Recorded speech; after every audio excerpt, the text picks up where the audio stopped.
It's Friday the 13th, and this is the first day of recorded lectures for environmental plant physiology, and we're going to try to transfer the knowledge from my head to the class through recorded lectures. Where we're at with this is taking the basic biochemistry of photosynthesis that we showed last time, the very fundamental reactions of the light reactions and the dark reactions, and going all the way from that to yield. And to give you an overview, I'm going to put this graph up here. This, hopefully this will show up. This is a graph over 600 years of agriculture, and it shows, let me draw this on the board, because this is the exact data. Here's the graph. I'm going to put it right here.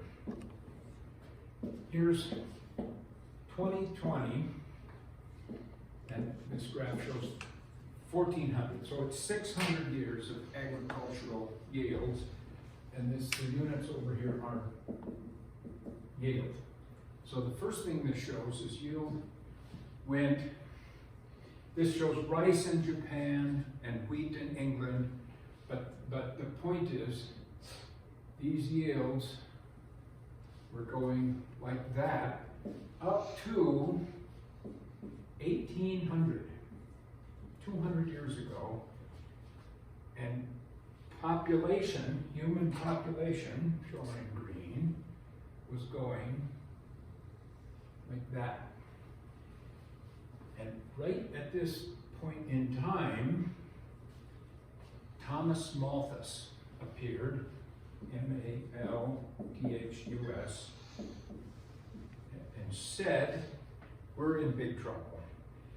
Population is going up exponentially. Yields are only going up linearly. He projected the future. These are going to cross, and we're all going to starve. And this is famous, and this guy's quoted over and over again for predicting this 200 years ago. It's well before, I suppose he could have had slide rules back then, but he certainly didn't have a high-speed calculator. So now let's look at what's happened in 200 years. Malthus was right on the money for population. This has gone exponential. If I do this, population has in fact gone up. But technology has meant that we have figured out how to coax more yield out of more land, and this went something like this. And now they're both going up very fast. Yields have been going up fast, population's been going up fast. This is why modeling yield is such a big deal, because what's the yield potential? How much yield could we get per unit area? And of course, we're working on population. And this graph shows, I should redo this graph with more of this is out of the textbook, but I should do it with more of a linear scale. But this shows yield going to 16, and the units here are metric. It'd be helpful if I spelled metric right. Metric tons per hectare. 16. This is a calculated potential yield. Rice and wheat are similar. They both get up to about 16. The current yield, it's on red, and I'll put it on red here, is about 5 and MT metric tons per hectare. So what we would like to do is go from the biochemistry of photosynthesis to yield using our yield model, our 4-component yield model, and calculate that potential. This is from last time. Typical efficiencies of our 4-component parameters, and then kind of pie in the sky potential parameters. When we put in typical parameters, 1% agricultural efficiency, but now we manipulate the environment, we manipulate planting. Wow, this is an order of magnitude higher yield, and the input is the same. So how high in the sky is this potential, and how close to that do we think we ever could get? And like I like to say, well, we're working on it. We're getting the CO2 up, and that's going to help yield. It does help yield a tiny bit, but we're not making that much progress on getting the CO2 up. But look at this. We put 9% efficiency for photosynthesis here, and we put 20% efficiency for photosynthesis in our potential, and that's what I want to focus on today. What's the potential to raise this? Here we have radiation capture with super high densities. We go from 50% photon capture to 90%, but we also more than doubled photosynthetic efficiency. So,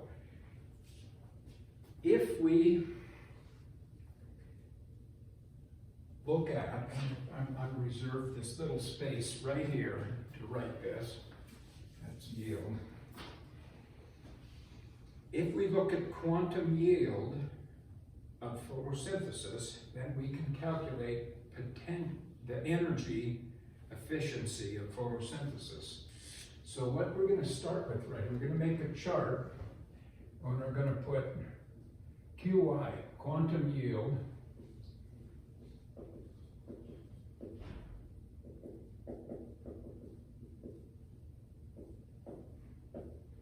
and then over here we're going to put an energy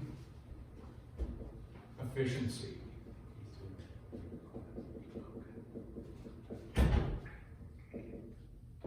And this is going to be in percent, because this is joules per joule, so it's a percent efficiency, what we have over here.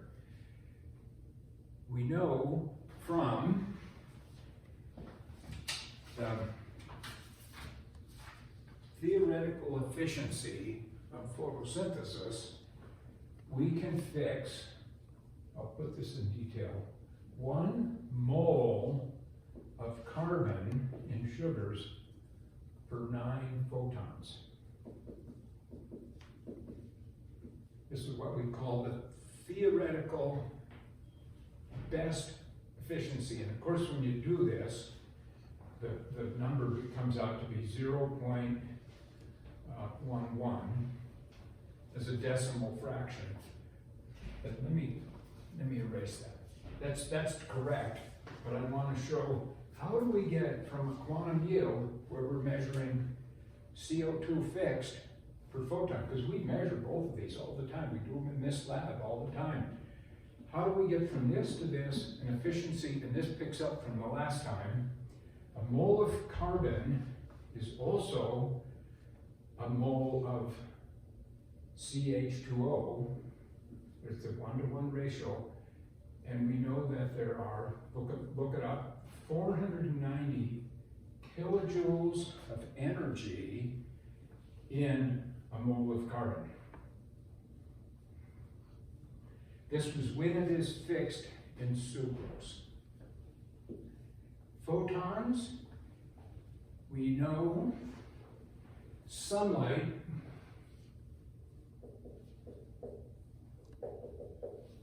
which is 400 to 700 nanometers. The average is 550 nanometers in sunlight, and that comes out to be 217 kilojoules of energy per mole of photons. Now this was a handout from a few weeks ago where Planck's equation where we work this out. But we can do photosynthesis with only red light. This is with white light, all the colors in sunlight. But what if we just took red LEDs and looked at the efficiency of photosynthesis? I'm going to put white up here. Now, let's take pure red photons, and if you remember, Planck's equation is E equals hc over the wavelength, and if the wavelength is 550, it's 217.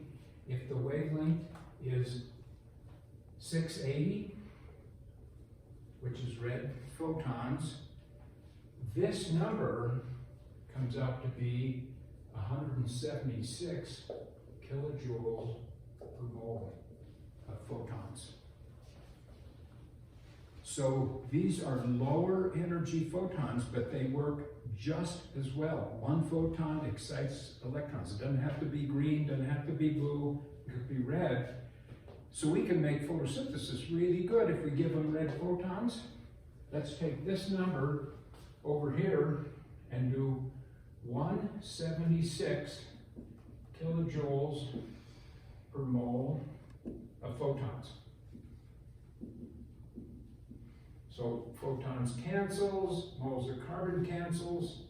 This is 490 over, I've worked this out, 1584. And you do this math, and we're in another room, but I'll fit it in. You do this math, look, that's about 500 over 1500. That is impressive. This comes out to be 30.9%. So that is the theoretical maximum efficiency of photosynthesis, over 30% efficient, just incredible. But we had to have ample CO2, everything had to be limited, and we had to use red photons to do it. So unless we can turn the dials on the sun and make it red or something, we got to deal with white light. As impressive as this is, it takes 9 photons in theory. The best we have ever measured in a single leaf, multiple people have done this, including us, Shu Young Jin's done it here. The best we have ever done is 1 to 11. Now, we can get this.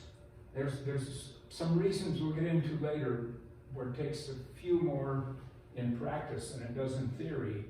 But now we multiply by 490 and 176 is 0.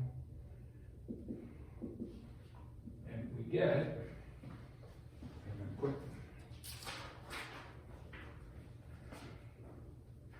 this comes out to be 490. Now the denominator goes up, 1936, and this is 25% efficient. But that's still astonishingly high. We went from 31 to 25, and we could get 25% efficient. Now look at over here.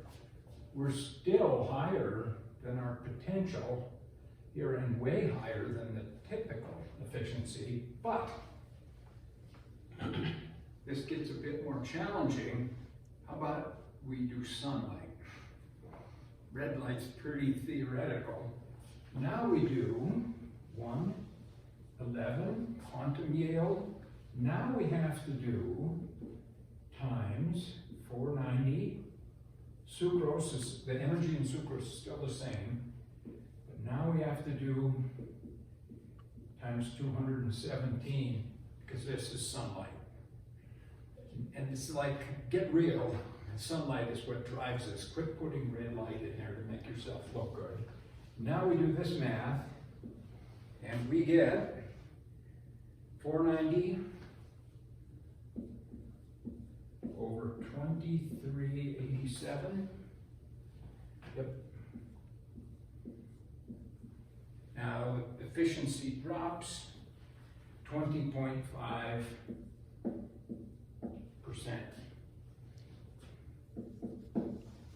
Still really impressive, really good. 20.5%, that's what we have in here as a potential. This is white light, but it's still a very high quantum yield. We can only get this high quantum yield in low light. Everything perfect, everything optimum, high CO2. Now we're going to make a jump to what we typically see in the field.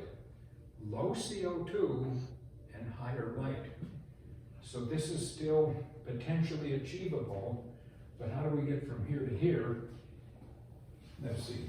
I'm gonna put it in a different color because we're shifting gears here. Let's see. Let's put it in. Now let's put field. When we do this in the field, we can often get 1 to 18. This varies, but this is a suboptimal temperatures, low CO2, high light. There's a bunch of reasons, but this is much worse. But the math is still the same. 490 times 217, and that comes out to be 12.5%. So you can see how we go from quantum yield that we measure and multiply by these constants right here to percent efficiency, but still 12.5, that's still better than 9% efficient. This is where the two types of photosynthesis come in to calculate yield potential. And this right here is with C3 photosynthesis. Now I'm going to show you over here in a new color. We'll do this one in blue. The effect of temperature on quantum yield. I think we talked about this last time briefly, but if we do a graph like this, and this is degree C, this is air temperature, and we're going to go from 15 to 40. So a cool day up to a real hot day. And there's quantum yield. I guess we'll start it at 0. And if we go all the way up to 0.1, I guess I should go to 1 to 11 is 0.09, but generally 1 to 10 is about as high as we get. So now we got tick marks on here, 0.05 temperature. C3 crops get up to, in cool temperatures, about 0.08. Now let me do a second axis here, different color. This is confusing because there's yield. I'm going to do quantum requirement.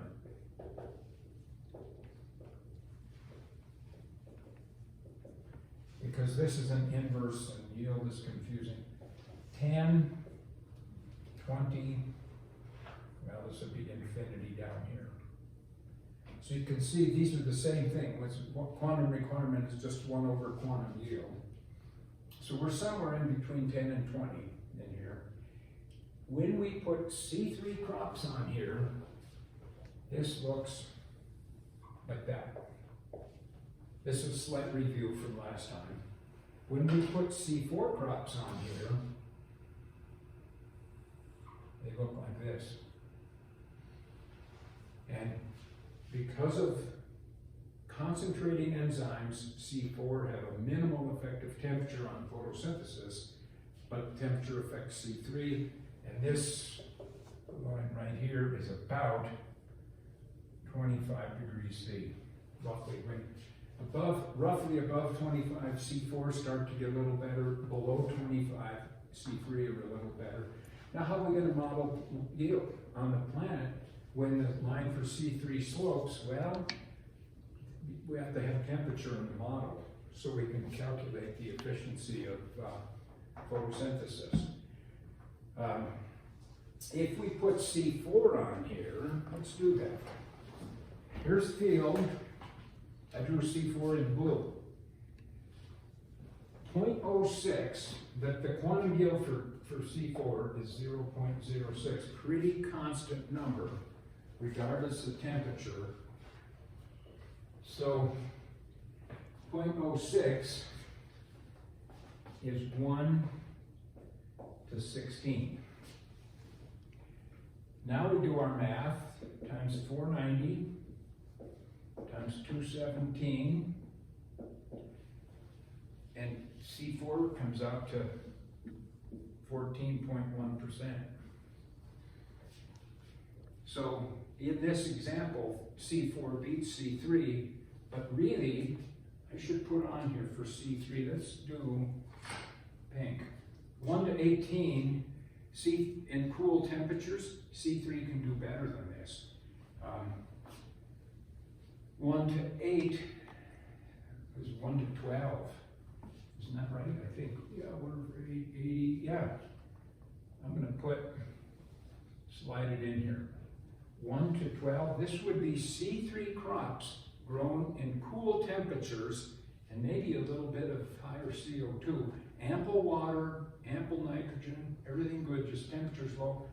Look what this does. I don't have this one worked out, but we can do it pretty fast. Times 490 times 217. Now, this is where we need Ben Heron here to do the math on this. But I happen to have a little calculator right here, and it comes out to 16.1%. Okay, doing this math, 16.1. Wait, no, sorry. No. I typed that. 12, 8 times 3. 12 times. 217. 2604 is the denominator. Mm-hmm. And 490, Yeah. what does that come out to? 18.8. Let me check that again. Yeah, 18.8%. Yeah, great. 18.8%.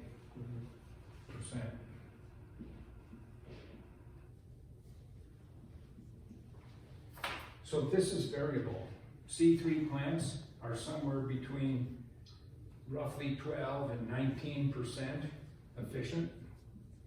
And C4 are stuck at 14.1. They just 14.1. On a hot day, C4 wins. A cool day, C3 wins. This is back and forth. But look at the range. This is an enormous range. So when we put up here 9%, that even assumes a little stress on these plants. It assumes it's hard to keep them perfectly watered all the time. The temperature gets too hot in the middle of the day. The light intensity is really bright in the middle of the day. But you see the difference, more than a twofold difference between typical efficiency and percent efficiency. Now I'm going to show a handout, or a graph, that I'm going to send around electronically as a handout. We briefly talked about this last time. Remember, this is erased, but I'll put it up here one more time. Over here. This is a key graph. Solubility in water, and salts go up and gases go down, which is everybody knows salts get more soluble in hot water, but gases get less soluble. Here's a here's an example. You can make a carbonated beverage go flat pretty fast in hot temperatures. And if you keep it cold, it keeps its fizz a long time. If you can remember that, you get the concept, because if carbonated beverages are full of CO2, but if they get hot, they lose their fizz. And even in an open container, if you keep an open container in your fridge, that's a good test. Just leave them out overnight and say pour half and half, put one in the fridge, one in your counter, drink them the next morning, and you'll see the one that's at room temperature lost its fizz, and this one didn't. So now let's look at this. Oxygen inhibits photosynthesis in C3. Both oxygen and CO2 decrease in solubility as the temperature gets hot. This is temperature from, the axis isn't on here, but this is 0 to 50 degrees. But look at this scale. CO2 is very highly soluble in water, and oxygen is hardly soluble in water at all. So you would think, look, the oxygen's a flat line, CO2 is going down, but CO2 is about 30 times more soluble. So what do when we have a graph like this in science? We normalize it because it's the rate of change that's important. This line might be sloping down, but we can't tell because it's so close to the axis. So previous students have taken this data and making the next data from it normalized at 20 degrees C. Now it's just percent change. And look at these two lines. They're going down almost the same with temperature, but CO2 is going down slightly faster than oxygen with temperature. And now we do the third graph, because what we're interested in as far as predicting photosynthesis is the ratio of these two.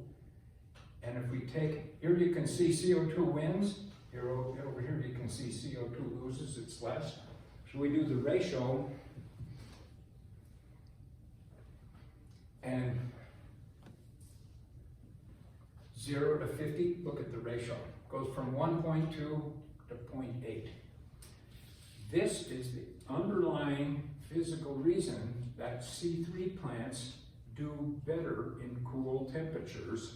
It's based on the physics of gas solubility in water, and particularly the physics of oxygen and CO2. Those are the two gases that affect it. I'll send this. The exact thing is a handout. So this is why we C3 do so well. There is one more reason. The Rubisco enzyme works a little better at cool temperatures. So the gas solubility favors Rubisco, and the enzyme is more efficient at cooler temperatures. C4 plants with PEP carboxylase, it doesn't matter. This doesn't matter, it's only C3. So,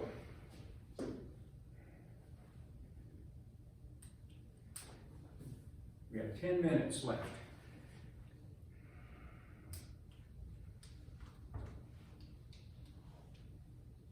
I will send you a handout with this math worked out. It's on the board, but it gets messy and you can see it in a handout. Let's take a look at the 3 types of photosynthesis. I'll start this here and we'll pick it up next time. So let me ask the audience here, what are the 3 kinds of photosynthesis? Logan, do you know what the 3 kinds are? Not advanced enough yet. You will. You will. What's the most common? There's 3 types, but what's the name of the most common one? They have most crop plants. C3. C3. So C3, and then C4. Now, let's just take those. So with this, look at this. Can I show this here? there's a few 100,000 known species of plants. Only 0.4% of those have C4 photosynthesis. For all the amazing, we talk about C4, wow, 0.4%, and here they are. Of the crop plants, corn, really well known, sugar cane, sorghum, and then we get into millet, really unusual, and then here's quinoa, right down there. We talked about this before, but there's a picture of quinoa. That also has C4.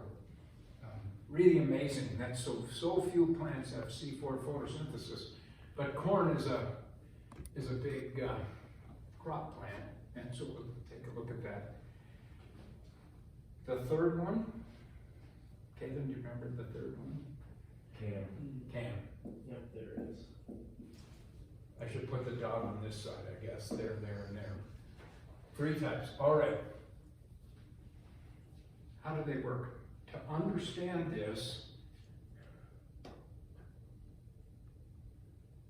let me erase a little bit. Give myself a little more room. We'll put it right here.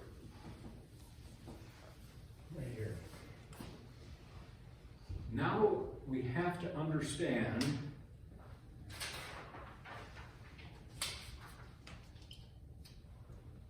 the 2 sides of this diagram here.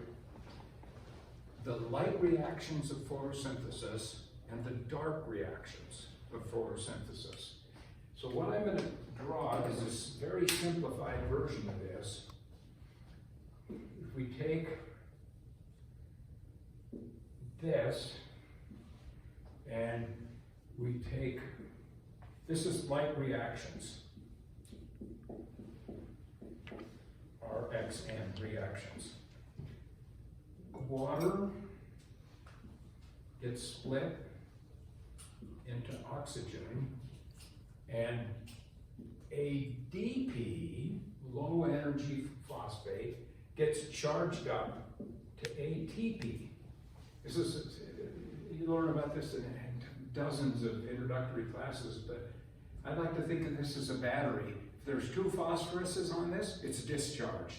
Boom, you add another phosphorus, it's triphosphorate, and it's highly charged. So now we just charged the battery, and this is the light reactions of photosynthesis. This is what's happening. Water gets split, ATP gets charged. We haven't made any sugar yet, we just basically charged the battery. Over here, we have the dark reactions. Not because they're evil, because they don't need light. They can happen, they happen in fractions of a second after the light, but they don't require light. So what happens here? We discharge the battery. We discharge this, but in the process, we take our low energy gas, CO2, kaboom! We make CH2O, we make sugar out here. And of course, this is the whole goal of photosynthesis, to make sugar. What happens in C3 plants? If you had plant physiology, you would have studied this. C3 plants are so clever, they take the light reactions, they charge the battery all day long, and you can't really store ATP. It's like cash in your pocket. You'll lose it if you can't store it. So C3 plants take this and they make a real simple carbon compound called malate. All day long they do this, and they can keep their stomates closed, and they make malate, and you can temporarily store malate, and then at night, when it's nice and cool, and they take the malate, put it in another, and they go back to ATP, and they can run the dark reactions at night. So this, malate in CAM plants only. That's the magic of CAM plants. Now, what does this help CAM plants? CAM plants are largely cactus. They're just slow gears. They have to sit there and make malate at night. The next day they make sugar. The other plants are like a Ferrari. They're going fast. Boom, boom, boom, boom, boom. Why do canned plants? What's the value of canned plants? Reduce transpiration. Yes. You open your stomates in the day, it is hot, you lose a lot of water. You open your stomates at night, the vapor pressure deficit is low, you have a minimal loss of water. So canned plants are phenomenal water use efficiencies, like 100 times better than our normal crop plants. So wow. So, and it's the beauty of being able to make malate in the day, then degrade it, respire it at night to make ATP and fix CO2. So, if you see my TED Talk, it's about how we're going to run out of water before we run out of fossil fuels. Why don't we grow canned plants everywhere? And since there's so water use efficiency, well, we have pineapple. That's a canned plant. That's a little hard to make that a staple in the diet. But if we could figure out how to make other crops edible, cactus edible, we could grow a lot of food with a minimum amount of water because of this trick of canned plants. It's just an amazing thing. Here is another handout. Handout means coming electronically. A few years ago, this is too small to see, so I'll describe it. A bunch of irrigation engineers wrote a paper and they said, we're in trouble, there's nothing we can do, we're going to run out of water. And the title of the paper was Limits to Increasing the Productivity of Water in Crop Production. That we just, if we make our plants open up more stomates, yield goes up, but we lose more water. And I was asked to review the paper, and I said, you guys aren't calculating genetic engineering. If we could make canned plants edible through food processing and through genetic engineering, we can grow a lot of food on a very tiny amount of water. I'll send this around. It's just a discussion of how efficient canned plants are. C4 plants, we talked about this last time. I don't need to put it up here again. Because they have two enzymes, they're just inherently slower. But that also means C4 plants can run with their stomates closed because here's a stomate. We put this in green because it's a green leaf. We're going to get now into a section of the class where we're draw a lot of this symbol. If this was electrical engineering, this would be ohms. But in biology, this is a giant stomate with guard cells right down here, opening and closing, watching the port of CO2 come in. CO2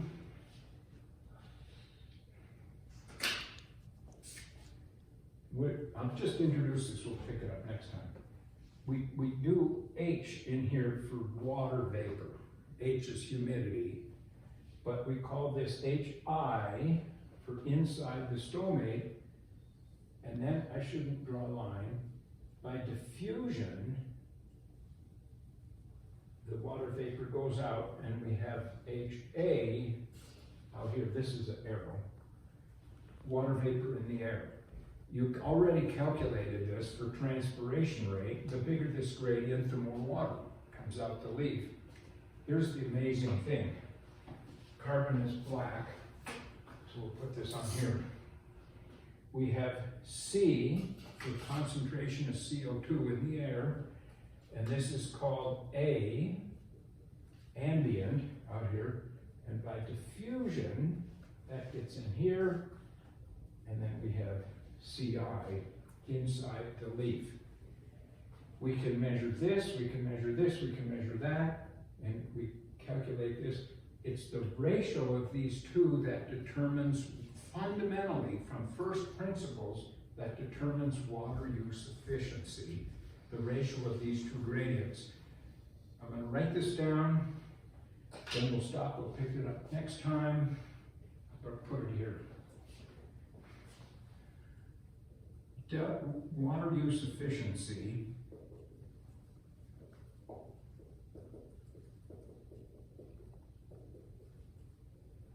WUE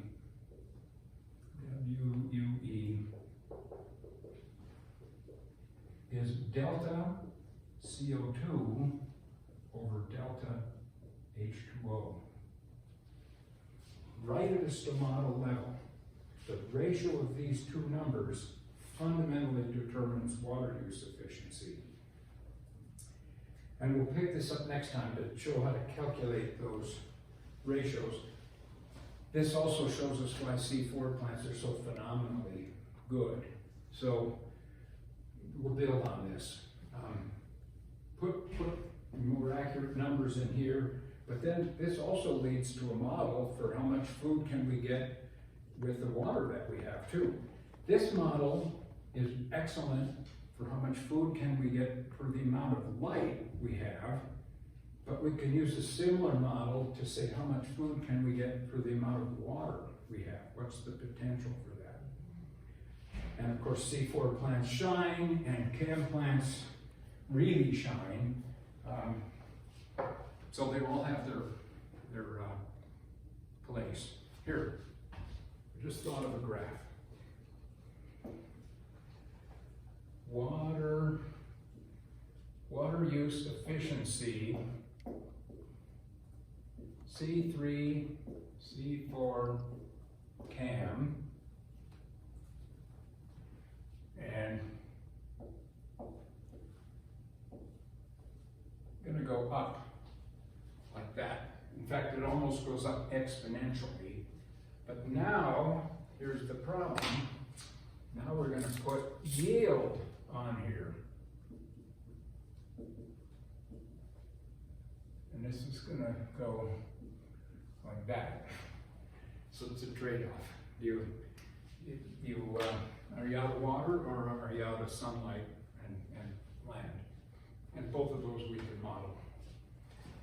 Watch your inbox for some handouts from this lecture, and we'll pick it up from here next week. I think in the interest of things, I won't make any required homework. Maybe I'll send you an example homework, but I don't know that I'll make it required. It's just one that you can, I'll give you the answer to the homework and you can just work it on your own. You don't need to turn it in for points. See you next Wednesday.